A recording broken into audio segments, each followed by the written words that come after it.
우크라 체르노빌 원자력 발전소 공격? 자작극 가능성 커. 우크라이나 체르노빌 원자력 발전소가 공격받았다는 주장이 제기됐습니다. 볼로디미르 젤렌스키 우크라이나 대통령은 14일 폭발성 탄두를 장착한 러시아 공격용 무인기가 체르노빌 원자력 발전소 4호기의 보호막을 공격했다라며 그러한 시설을 공격하고 원자력 발전소의 영토를 점령하고 결과와 관계없이 적대 행위를 할 수 있는 유일한 국가는 오늘날의 러시아뿐이라고 주장했습니다. 체르노빌 원자력 발전소는 1986년 4호기 폭발 사고 이후에도 사고 원자로를 제외한 다른 원자로는 운영되다가 2000년 11월 모두 가동이 중지되었습니다. 하지만 현재까지 일정 인력이 상주하며 관리하고 있고 4호기의 경우 제한적으로 출입할 수 있습니다. 그리고 전기가 공급되어 냉각 시스템을 통해 방사능 누출 위험을 막고 있습니다. 러시아는 2022년 2월 24일 우크라이나 특별 군사작전을 시작하고 곧바로 체르노빌 원자력 발전소를 점령했고 3월 17일 우크라이나와 공동경비에 관한 협정을 맺었습니다. 그리고 3월 31일 통제권을 다시 우크라이나로 넘겼습니다.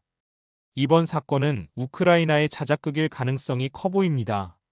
러시아가 그간 우크라이나의 공격에 대응해 에너지 시설들을 타격한 것은 맞으나 대규모 피해를 낳을 수 있는 원자력 발전소 공격을 한 적은 없습니다. 오히려 우크라이나가 러시아의 원자력 발전소를 빼앗겼을 때 호시탐탐 발전소를 향해 공격을 감행해왔습니다. 우크라이나는 2022년 3월 9일 러시아가 체르노빌 원자력 발전소를 점령하고 있을 때 발전소에 전력을 공급하는 변전소와 전력선을 공격했습니다. 니콜라이 판코프 러시아 국방부 전 차관은 당시 이 소식을 전하며 현재 우크라이나 측 발전소 직원들은 가능한 모든 방법으로 수리 및 복구 작업을 조직하는 것을 피하고 있다. 이는 이들의 행동에 절대적인 목적이 있고 도발적인 성격임을 확인시켜준다라고 밝혔습니다. 우크라이나는 2024년 러시아 쿠르스크주를 점령하며 쿠르스크 원자력 발전소를 공격하고자 했습니다.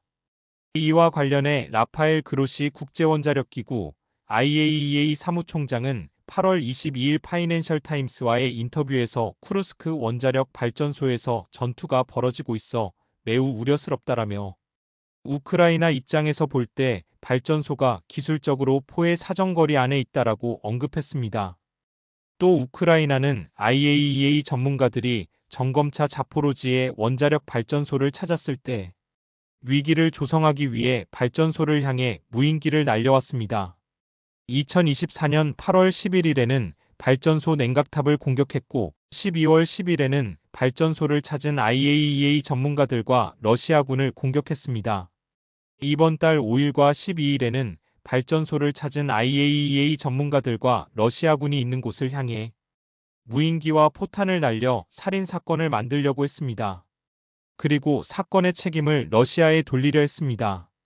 러시아 국방부는 12일 오전 10시 20분경 러시아 호송대가 전문가들에게 접근하자 우크라이나군이 파격 포함발을 발사했고 오전 11시 14분경에는 무인기 공격을 자행했다고 밝혔습니다.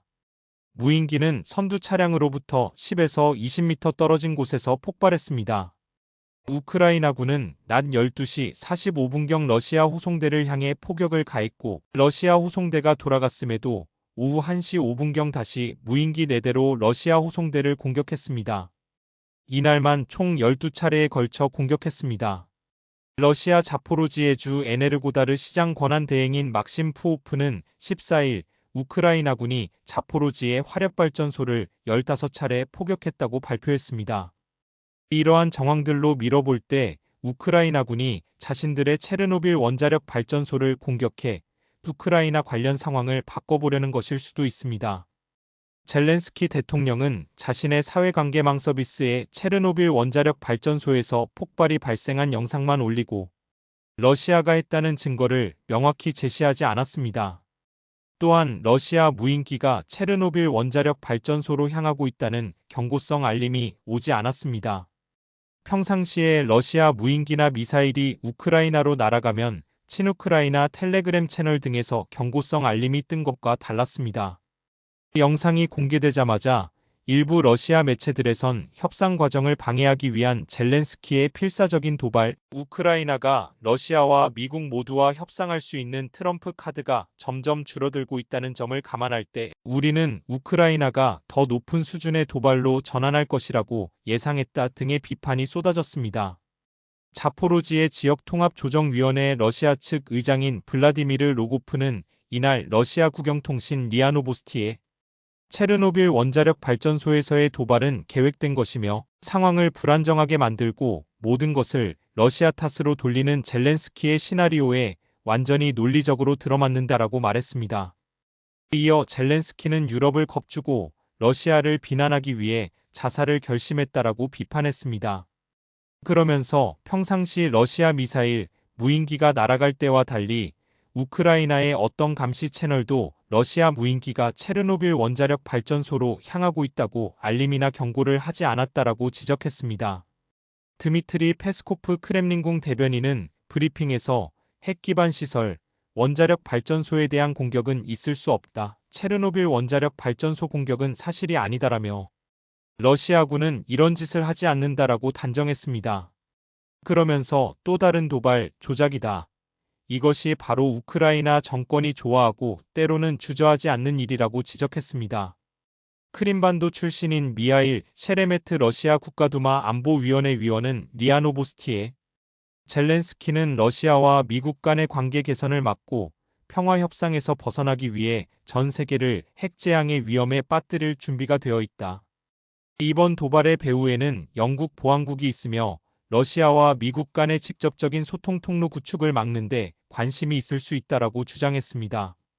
마리아 자하로바 러시아 외무부 대변인은 브리핑에서 젤렌스키가 미넨 안보회의에 빈손으로 오지 않았을 것이라는 데에 의심의 여지가 없다라며 2024년에는 키이우의 한 어린이 병원에 대한 공격이라는 도발을 가지고 미넨 안보회의에 갔다. 말하자면 이 도발은 젤렌스키가 다음번 원조와 돈에 대한 맹세를 노래하기 위해 가져간 것이라고 평가했습니다. 이어 우크라이나 정권은 민간 핵시설을 더러운 핵무기로 간주하고 핵테러를 공언하면서 핵시설을 공격할 것이라고 반복해서 말해왔다. 이번에도 이런 도발을 준비해 온 것이라며 그는 이제 도발로 뒷받침되는 공연을 가지고 여행하고 있다라고 조소했습니다. 우크라이나가 자작극을 벌였다면 그 이유는 최근 트럼프 정부가 우크라이나 평화협상을 추진하면서 영토도 잃고 국영산업과 광물 자원도 잃는 등 궁지에 몰렸기 때문입니다. 그리고 이번 14일부터 16일까지 독일에서 열리는 미넨 안보회의에서 우크라이나 문제가 논의되기 전에 러시아의 체르노빌 원자력 발전소 공격 사건을 조작해내 흐름을 자신들에게 유리한 쪽으로 가져오려는 것으로 분석됩니다.